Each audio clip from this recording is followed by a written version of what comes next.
Bismillahirrahmanirrahim. Assalamualaikum warahmatullahi wabarakatuh. Asyhadu an la ilaha illallah wa asyhadu anna Muhammadan abduhu wa rasuluh. Allahumma sholli ala Muhammad wa ala ali Muhammad. Qala Allah Ta'ala fil Qur'anil Karim, a'udzu billahi minasyaitonir rajim. Bismillahirrahmanirrahim. Innallaha yuhibbul ladzina yuqatiluna fi sabilihi shaffan ka'annahum bunyanun marsus. Ayat tadi berbunyi, sesungguhnya Allah mencintai orang-orang yang berperang di jalannya dengan barisan yang teratur rapi. Jamaah yang berbahagia, pada kesempatan kali ini tema utama pembahasan kita adalah syarat mempersatukan umat Islam, atau dalam bahasa lain syarat-syarat terpenuhinya persatuan umat Islam. Apapun penjelasan yang bisa kita berikan, persatuan dan kesatuan umat menjadi sesuatu yang memberikan pengaruh besar terhadap pencapaian dakwah, pencapaian jihad, dan pencapaian target-target kegiatan keumatan di semua level. Kita sama memahami bahwa persatuan ini merupakan satu terminologi yang dirindukan oleh seluruh umat Islam di seluruh dunia, seluruh umat Islam di seluruh dinamika kegiatan yang mereka tekuni. Maka dari itu kita perlu pahami persatuan hanya akan terjadi dengan izin Allah. Maka mengikuti berbagai situasi yang terjadi di berbagai belahan dunia, memahami berbagai kemunduran, berbagai penderitaan, nestapa, dan kekecewaan, serta berbagai tekanan-tekanan baik secara politik maupun secara fisik di berbagai dunia Islam, kita bisa memberikan catatan khusus. Hal tersebut bisa dihadapi ketika umat Islam berada daripada kesatuan dan persatuan menghadapi hal-hal tersebut.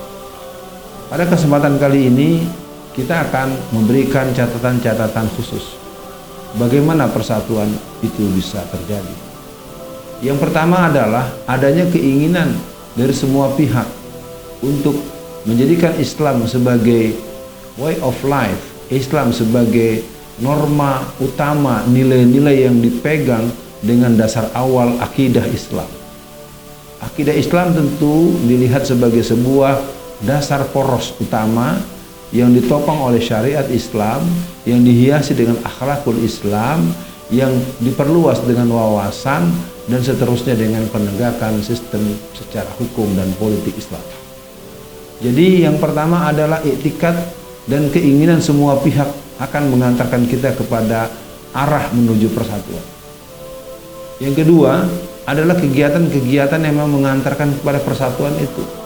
Apa kegiatan tersebut yang berdimensi dakwah, yang bersifat tabligh, atau dimensi-dimensi edukasi yang sifatnya pendidikan, yang berurusan dengan proses pembentukan SDM dengan lembaga-lembaga resmi, baik berupa pendidikan yang ada di sekolah, di pesantren, perguruan tinggi, maupun kegiatan-kegiatan keilmuan yang lebih informal di majelis taklim dan pusat-pusat kajian.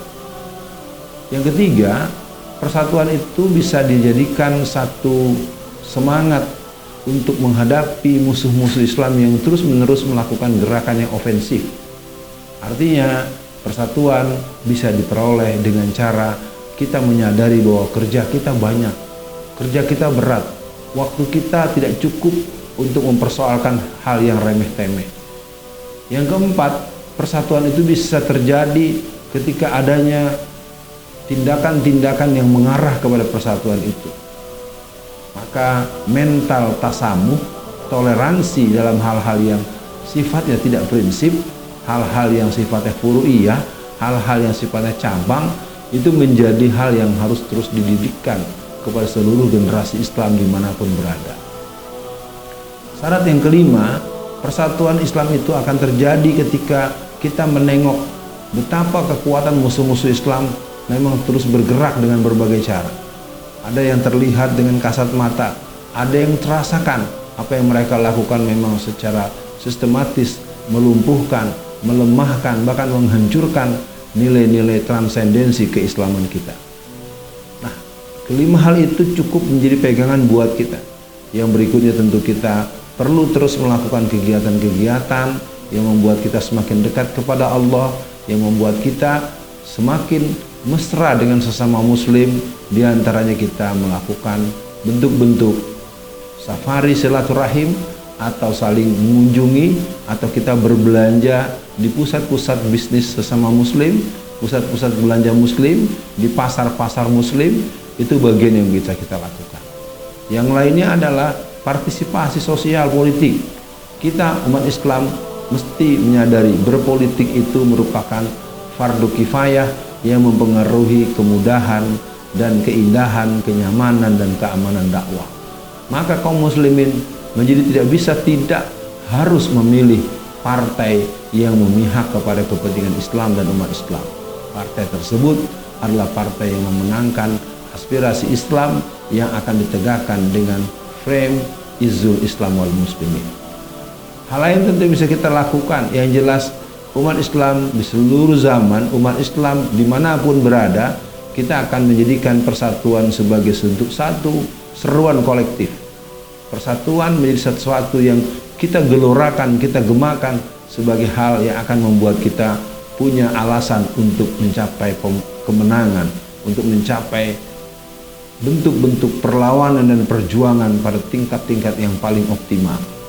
Nah, semoga kita menyadari betul ketika Allah menganjurkan tentang persatuan, Allah mengingatkan komitmen untuk saling membela. Wal mu'minin wal mu'minatin kal bunyanuhum yasduhum ba'duhum ba'da. Orang-orang beriman saling tolong menolong, saling meringankan, saling menyempurnakan, dan saling menguatkan serta saling memberikan pembelaan. Dengan demikian kita bisa memulai kerja-kerja yang lebih jauh untuk merebut, untuk mengambil alih, untuk melakukan sesuatu yang bersifat positif, untuk mengantarkan kepada zona partisipasi yang sesuai dengan kehendak Allah dan Rasulnya. Semoga apa yang disampaikan ini menjadi perhatian dan pegangan buat kita semua. Assalamualaikum warahmatullahi wabarakatuh.